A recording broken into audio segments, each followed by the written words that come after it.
ये अक्सर केसेस आते हैं कि जी जानवर अच्छा भला था, आधे घंटे के अंदर अंदर जानवर एक्सपायर हो गया। अस्सलाम वालेकुम, welcome to the Haidari goat and dairy farm.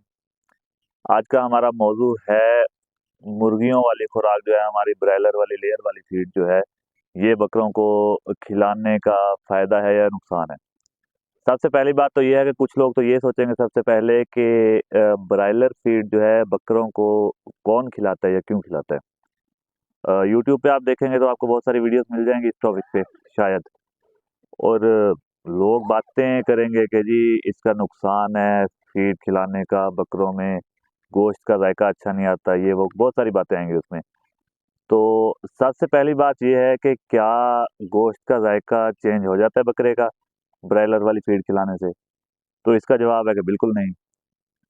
अगली बात ये है कि क्या ह्यूमन हेल्थ के लिए हार्मफुल है ऐसा गोश्त बकरे का या बछड़े का जिसको ब्रायलर वाली फीड खिलाई जाए? तो इसका जवाब भी है कि नहीं, ऐसा नहीं है। तो अगला टॉपिक ये है कि लोग फिर इस तरह क्यों कहते हैं या इसके नुकसानात क्या हैं कि मुर्गियों वाली फीड जो है बकरों को या बछड़ों को, कुर्बानी वाले जानवर खसूसन जिनको खिलाई जाती है, कि नहीं खिलानी चाहिए। तो इसका अल्टीमेटली जो लॉस होगा वो फार्मर्स को होगा जो बकरों को या बछड़ों को पाल रहे हैं। तो मैं मशवरा जो दूंगा वो भी फार्मर्स के लिए है, और फायदा या नुकसान जो फार्मर कौन है वो भी मैं फार्मर्स को ही बताऊंगा। अगली बात बिल्कुल क्लियर है कि ना तो गोश्त के टेस्ट में कोई चेंज आ रहा है, गोश्त का टेस्ट बिल्कुल नहीं बदलेगा। जो आम नॉर्मल डाइट फीड पे रहेगा वही लेयर वाली फीड पे रहेगा, और ह्यूमन हेल्थ के लिए हार्मफुल भी नहीं है। तो ये चीज़ यहाँ तक आप क्लियर कर लें कि इस गोश्त का कोई भी नुकसान नहीं है। सबसे पहले हम इस बात पे आते हैं कि ये फीड खिलाई किस तरह जाती है। इसका ये प्रोसेस होता है कि थोड़ी थोड़ी ये जो है गंदम में या किसी भी चीज़ में मिक्स करके हम खिलाना शुरू करते हैं फार्मर। जहाँ मैं हम बात कर रहा हूँ सॉरी, हमसे मुराद है फार्मर्स। तो हम ये करते हैं कि इसे गंदम में मिक्स कर लिया, दलिए में मिक्स कर लिया, किसी भी चीज़ में मिक्स करके आहिस्ता आहिस्ता खिलाना शुरू करते हैं। और जो इस फीड पे फिर हाई लेवल पे जाते हैं वो ये करते हैं कि जानवर को पकड़ के ज़बरदस्ती भी खिलाया जाता है। तो उसके बाद जानवर को जो है स्टोमिक के लिए मेडिसिन दी जाती है, ताकि वो जो है इसे एडजस्ट कर सके, खाना खाना जो भी उसे खिलाया गया उसे हजम कर सके। यहाँ अब आपको एग्जांपल देता हूँ कि आप अगर मंडी में जाते हैं तो आपको नजर आते होंगे चार चार पाँच पाँच मन के, 4 मन तक बकरे नॉर्मल नजर आते हैं मंडी में। तो अब अगली बात ये है कि क्या सारे फीड पे पले हुए होते हैं लेयर वाली फीड पे? तो ऐसा नहीं है।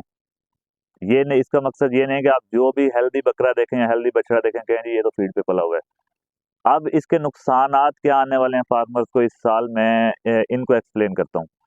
इसका जो सबसे पहला लॉस हमें आ रहा है इस दफा सर्दी बहुत कम पड़ी है, और ये फीड हम जिस भी बकरे को या बछड़े को खिलाएंगे, क्योंकि आज का टॉपिक हमारा बकरों का है, तो हम बकरों तक ही इसकी लिमिट को रखेंगे, बछड़ों की तरफ हम नहीं जाएंगे। तो जिस बकरे को भी हम ये फीड खिलाएंगे, गर्मी उसके लिए बहुत मुश्किल हो जाती है। और इस साल जो है as compare to previous years गर्मी बहुत ज़्यादा पड़ने के चांसेस हैं। तो ट्राई ये करें आप लोग के बकरों को फीड अगर आप खिला रहे हैं वेल एंड गुड, मगर जहां तक आपने जितनी खिला ली है अब इसको स्टॉप कर दें, फुल स्टॉप लगा दें बिल्कुल फीड के ऊपर। फीड ना खिलाएं, देसी खुराक की तरफ आ जाएं। आप ये जो इसबगोल की गुली होती है ये खिला लें, गंदम खिला लें, मकई खिला लें, जो भी आपके पास डाइट प्लान हो जिसे आप फॉलो करते हैं वो खिला लें, मगर फीड की तरफ मत जाएं। फीड से होगा क्या? फीड से ये होगा कि जैसे ही गर्मी स्टार्ट होगी, गर्मी इस दफा देख लीजिएगा कि कुर्बानी से पहले अपने पीक पे जाएगी। तो जैसे ही गर्मी स्टार्ट होगी बकरे ना कुछ खाएं पिएंगे जी आपके। बकरों को आपको एक्स्ट्रा कूल रखना पड़ेगा। पंखे भी देख लीजिएगा कि काम नहीं करेंगे जितनी गर्मी इस साल पड़ने वाली है। तो जब आपने शुरू से उनको नॉर्मल डाइट रखी हुई होगी, अच्छा खिलाया हुआ होगा, और वो जो है एक नेचुरल प्रोसेस जो है उसका मीट गेन करने का वो कर रहा होगा, तो आपको जो है इतने मसाइल गर्मियों में नहीं आएंगे। आपको ठंडे मशरूबात नहीं उनको रखने पड़ेंगे। तो कोशिश ये करें कि जानवरों को, जैसा कि मैं रिपीट कर रहा हूँ इस बात को, कि अच्छी डाइट और देसी डाइट दें। फीड से बचें इस साल, क्योंकि फीड के मोस्टली आपने देखे होंगे जानवर जिनको फार्मर्स के पास ये अक्सर केसेस आते हैं कि जी जानवर अच्छा भला था, आधे घंटे के अंदर अंदर जानवर एक्सपायर हो गया। उनको मोस्टली हार्ट अटैक आते हैं, और हार्ट अटैक किस वजह से आता है कि उनमें चर्बी फैट होती है बहुत ज़्यादा, और फैट की जो लेयर्स बन जाती हैं उनके हार्ट के साइडों पे, तो उस वजह से जो है उनको हार्ट अटैक आता है और इसकी रेशो बहुत ज़्यादा हो जाती है उन जानवरों में जो लेयर वाली फीड खाते हैं। बस यही कोशिश करें कि जानवरों को फीड से बचाएं, ताकि आपको गर्मियों में सीरियस किस्म के इश्यूज फेस ना करने पड़े। इसकी मैं आपको एक एग्जांपल इस तरह दे देता हूँ कि खुराक हम गंदम खिलाते हैं बकरों को या बकरियों को। अगर वो हम बछड़ों में शुरू करेंगे तो वो हमें कुछ भी रिजल्ट नहीं मिलेगा उसका, या हमें उसका बेनिफिट मिलने की बजाय उल्टा लॉस हो जाएगा, जानवर बीमार हो जाएंगे हमारे। तो सेम केस है लेयर वाली फीड का और बकरों का, कि मान लें कि हमें उसका बेनिफिट मिल रहा है, मीट गेन कर रहा है बकरा, मगर उसके हमें कोई ना कोई साइड इफेक्ट्स मिलेंगे ही मिलेंगे। तो कोशिश करें कि इससे बचें और अपना और अपने जानवरों का बहुत सारा ख्याल रखिए। अल्लाह ने के बाद।